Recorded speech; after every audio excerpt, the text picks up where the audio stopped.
trust that He will guide us this morning in this reflection. The Word of God says in John the 15th chapter, and I'm just going to read 7 verses here. I'm going to ask you to stand with me as we reverence His Word. And He says in here, I am the vine. I am the true vine, and my Father is the husbandman. Your Bible might say vine dresser. Every branch in me that beareth not fruit, He taketh away. And every branch that beareth fruit, He purgeth it, that it may bring forth more fruit. Now you are clean through the word which I have spoken unto you. Abide in me, and I in you, as a branch cannot bear fruit of itself, except it abide in the vine. No more can ye, except ye abide in me. I am the vine, you are the branches. And he that abideth in me, and I in him, the same bringeth forth much fruit. For without me ye can do nothing. If a man abide not in me, he is cast forth as a branch, and is withered, and men gather them and cast them into the fire, and they are burned. Won't you read the last verse with me? If ye abide in me, and my words abide in you, ye shall ask what ye will, and it shall be done unto you. Thus far the Scriptures. Thanks be to God. Won't you have a seat for a moment as we continue again in this reflection. Fruit that remains. Amen. Jesus is commonly known for what people call the I am Scriptures. There's certain times when he begins to talk about I am the good shepherd. He'll talk about in various parables and metaphors, he'll begin with talking about I am. And the purpose, oftentimes, that we forget about is that this I am statement is a reminder or brought to those who heard it in this particular time that God identified himself to Moses. When Moses said, who shall I say sent me? He says, tell them I am that I am. And so what Jesus is helping us to understand in every portion of Scripture where we see that he says, I am, he is deliberate in bringing forth that statement, I am, to connect himself with the Father, to connect himself with the fullness of the deity, the triune God, the three in one, God the Father, the Son, the Holy Spirit. I am.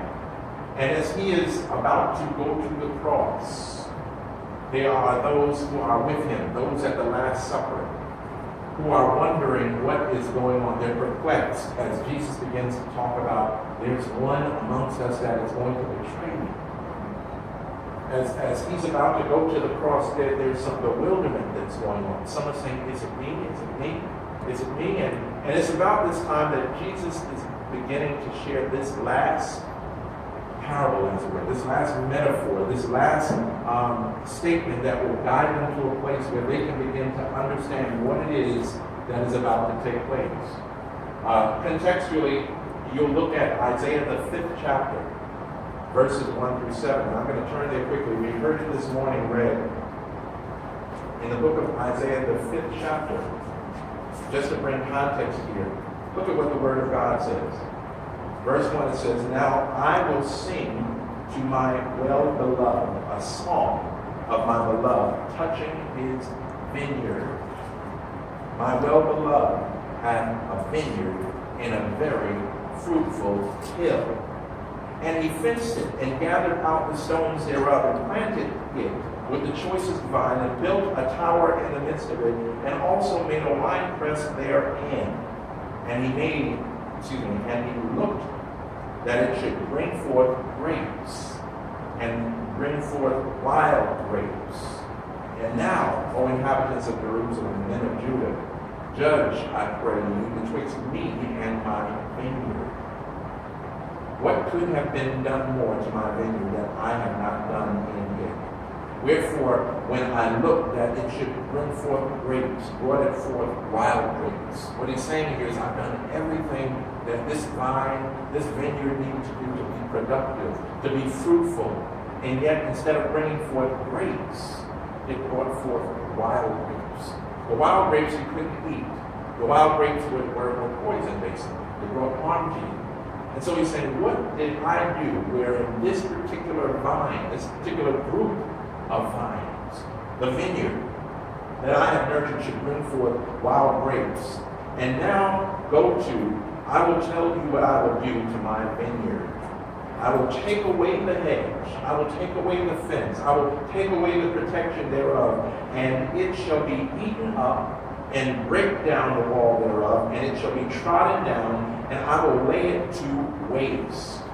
It shall not be pruned, it will not be dug, but there shall come up briars and thorns, and I will command the clouds that they rain no more upon it. Look at verse 7. He says, the vineyard, or the vineyard of the Lord of the hosts, is the house of Israel, and the men of Judah, his pleasant plant.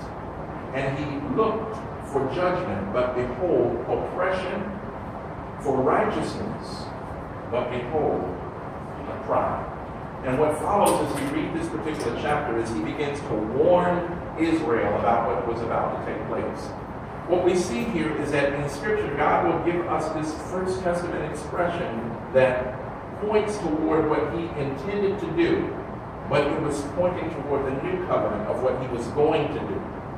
Israel was considered the true vine. The vine. Was considered the vine. But Israel was imperfect. Israel lusted after the things of the world. Israel moved in disobedience. Israel was stiff-necked. But yet Israel, God was pointing through Israel toward the true vine. And that's the significance of what Jesus is mentioning here when he says, not that I am the vine. Because we need to understand that Israel already considered itself a vine. Jesus is saying, no, I'm not talking about an ordinary vine. I'm not talking about a false vine. I'm not talking about a pseudo vine. I'm not talking about a fake or a phony vine. I am the true vine. And where that vine was supposed to be the vine out of which many nations would be blessed, that fulfillment came forth through Jesus the Christ, who is the true vine, out of which all nations certainly would be blessed, those who are Jews and those who are Gentiles.